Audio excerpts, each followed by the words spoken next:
Daniel Jones yesterday tore his Achilles. That is a tough blow for the Indianapolis Colts. They right now are on the outside looking into the playoffs, and they've got a tough go of it, a tough schedule. But it's not over. And they've already pushed their chips into the middle with the Sauce Gardner trade. If you're Indianapolis, don't you have to pick up the phone and call Ryan Tannehill?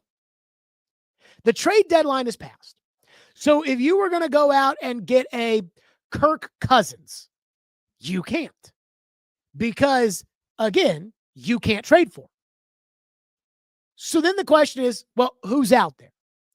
And in 2025, the way it works is everybody has their starting quarterback. Everybody has their backup quarterback on their roster. And then anybody else who has a pulse that can throw the football is on somebody's practice squad. Now, you can pull somebody off of somebody else's practice squad, and they can come in right away onto your 53. And they have Brett Rippon, who is on their practice squad, who in theory could be the backup quarterback. But Riley Leonard from Notre Dame is the backup quarterback in Indianapolis. Sorry, that's not good enough. Now, Joe Flacco may be an option because Joe Flacco put out last week that he may be getting sent home. But trust me, if Joe Flacco were to be waived, you would see every team that has a shot at making it to the playoffs claiming Joe Flacco because they wouldn't want Indianapolis to get him. So it has to be somebody who is actually a free agent. And it has to be somebody who can actually play quarterback.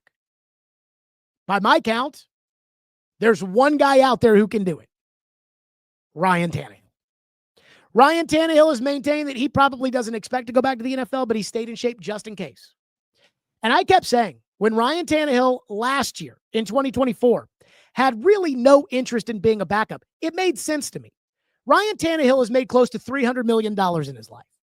You think he wants to wake up at 5 a.m. to go to the facility, to sit with a young quarterback and tell Caleb Williams what he needs to do, and stand there on Sundays in the cold with a giant coat on? Or do you think he'd rather hang out here in Nashville with his family, or on his boat in Miami, or at his beautiful estate out there? That makes sense.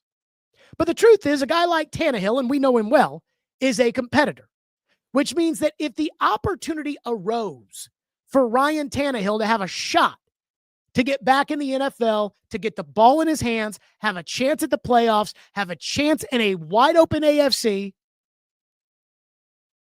I think Ryan Tannehill would be interested. So when it comes to Ryan Tannehill, I don't think that this is the end-all, be-all for Indy. I don't think signing Ryan Tannehill guarantees they're going to make the playoffs. I don't think signing Ryan Tannehill means they're going to win the Super Bowl. But I think it gives them a chance that Riley Leonard does not.